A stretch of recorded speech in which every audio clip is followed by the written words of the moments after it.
Move over, Detective Pikachu, because there's a new sheriff in town. What's up, guys? It is me, your boy, LokiRagnarsson, the #1 most famous VTuber in the world.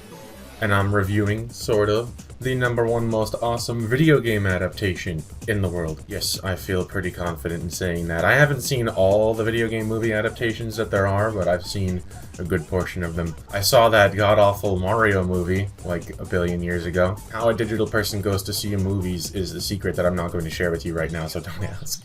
But I did go see Sonic 2, and I can say that not only was I not let down, but I think I was pleasantly surprised. Yeah, it was awesome, and not in the way that the first movie was good, where it was like, okay, we were expecting a dumpster fire, but this was actually okay, so that makes it look good, you know? But in the sense that Sonic 1 was okay, is what I'm getting at, but Sonic 2 was actually really good. I'm gonna try to avoid spoilers for the most part, but there is gonna be some kind of, you know, mild spoilers here, because I won't give away anything regarding the plot per se, but there is at least one scene that I want to address and talk about here.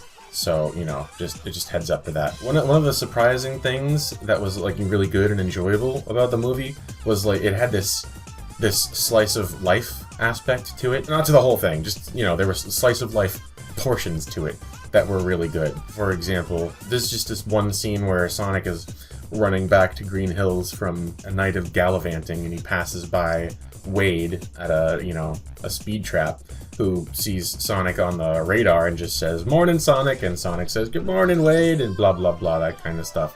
And Sonic just like doing kid stuff at the house while the humans are away, stuff like that. It's good stuff. There's better stuff than that, but I don't want to talk about it. I don't want to spoil the movie, so just take my word for it. The slice of life aspect is fun. There's a callback to the baseball scene from the first movie. I'm not gonna explain what the callback is or what happens, but it's very nice, very wholesome. And it's, other than the slice of life stuff, it's a really good, solid adventure movie. Oh, and it's also just completely ridiculous. Like, whatever ridiculous aspects existed in the first movie, they take that and crank that up to like 10,000 in this one. And I mean that in the best of ways. Like, it's ridiculous in a good way. It's like a live-action cartoon. It was just really fun to watch, and just kind of experience in the theaters. Again, don't ask me how VTubers can go to theaters. I have my ways. I won't share them. You're gonna find that if you're a Sonic fan and have been playing the games for a long time, that they definitely dive pretty deep into, you know, the Sonic lore. Like there's gonna be a lot of things in it that you'll recognize, whether it be just from the original Sonic games or the Sonic Adventure games. There's a lot of references and you know, stuff from the Sonic canon makes its way into the sequel much more than it did in the first movie. This part I want to talk about is kind of, there's no other way to phrase it, so I'm gonna put it like this. Sonic 2 very effectively avoids cringe. I don't know any other way to put it. But allow me to explain myself. So I talked earlier, there's this one scene that I have to talk about. There is a scene where Sonic and Tails accidentally insult some people. And so in order to get themselves out of the predicament that they create by insulting these people, they have to have a dance battle. And my eyes started rolling immediately when that phrase was uttered. And I thought it was going to get worse when Sonic took over the music and he started playing that Uptown Funk song. So my eyes were really rolling at that part. But it's like the stars were perfectly aligned for this to be the cringiest moment in the movie. But it wound up being actually super entertaining and surprisingly wholesome somehow.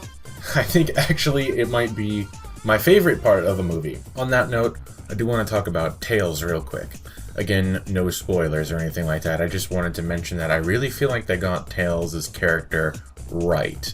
And I wonder how much of that has to do with the fact that instead of hiring a famous celebrity to play Tails. They cast the person who's been playing Tails in the video games for a little while now. And beyond just the voice, they really got the character right. Between his admiration and adoration for Sonic and all the cool little gadgets that he uses. Not only was Tails' character accurate in the sense that he had the gadgets, he had the relationship with Sonic that we are used to him having, but he was also just, kind of flat out adorable. And that went a long way in making the movie enjoyable. Going back to that scene we talked about, the dance battle, I think that was enhanced greatly by Tails being there, Tails being the character that he was. He even uses one of his little gadgets to do a really cool trick in the dance that I'm not gonna reveal or spoil. You'll just have to see that for yourself. I mean, it's chock full of references to the Sonic games, and there's even I can't say for sure, but I swear there is a reference to this thing in the movie. No joke. I'm not even kidding. We can't do a movie review, or whatever you want to call this, without talking about the negatives too. And that's kind of the thing, is you'd expect there to be a ton to talk about in a video game adaptation, because that's just the way that it usually is with these sort of things, but I don't really have a lot negative to say. I do want to mention that there are an awful lot of pop culture references in the movie. It's never a good thing when a movie has to rely on other movies to make itself, relevant and likable. And the thing is, this movie really doesn't need to do that. It's a really solid film with a really strong, solid identity that's both recognizable as Sonic and completely and wholly its own thing. So it's a little bit weird whenever, Sonic says things like, "Oh, great, it's the Winter Soldier," or he makes all those Batman references. That being said, the pop culture references aren't bad or by any means out of character. To me, it makes perfect sense that this version of Sonic is constantly referring to superhero movies. He's young, and he spends a lot of his time watching movies, so it does make sense that he makes these references, and it doesn't really detract anything from the film. Like, it doesn't make it worse. It never seems forced or out of place. It makes sense. My only issue there is that 10 years from now, when we watch this movie, those pop culture references are really going to date it in ways that they didn't have to. The references kind of rob from it that sense of timelessness that it could have had. If you're watching it in 2032 and you were only born like 8 years ago, 5 years ago, you're not gonna have any idea what's going on or what they're talking about. Like, Winter Soldier, who, what? So the pop culture references kind of take away from the movie's individual identity a little bit, but watching it now, it isn't bad. You're not gonna find it out of place or forced or anything like that. It makes sense in the context of the movies. So it's not a negative for now, but in the future those references are going to make the movie retroactively seem worse than it actually is.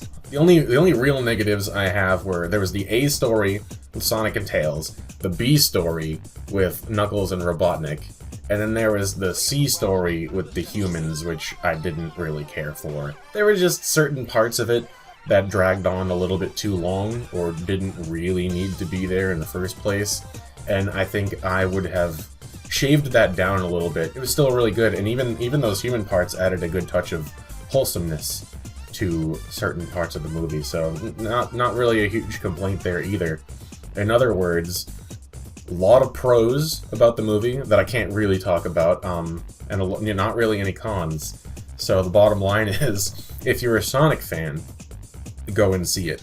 If you could take this one as a positive or a negative, but I will forewarn anybody thinking about going to see the movie that it is definitely aimed at little kids. It's definitely a kids movie, but that doesn't make it any less entertaining in my eyes. But maybe that's because I'm really just a big child. But I have nothing to add to that. I am a child. Since the trend seems to be having some sort of gauge or meter to talk about these sort of things, I'm going to give Sonic 2 9 out of a possible 10 happy squishies. lots of good pros, not really any cons worthy of talking about. Lots of awesome references to the Sonic games and just Sonic media in general that I think are done really, really well. Like I said, I don't really have a lot of complaints about the movie, but the only way for the movie to get 10 out of 10 happy squishies would be for it to be literally perfect in every single way. It's just really bizarre and miraculous to me that it managed to come so close to becoming cringe in so many different areas, but not only avoided that every time, but took what looked like it was going to be cringe and made it actually kind of fun, hilarious, and or surprisingly wholesome. That's what I'm gonna go with. Sonic 2, very good. Surprisingly wholesome. Please go watch. Thank you very much. I've been Loki, you've been the audience, this has been Squishy, and this is a Metal Chicken. Goodbye.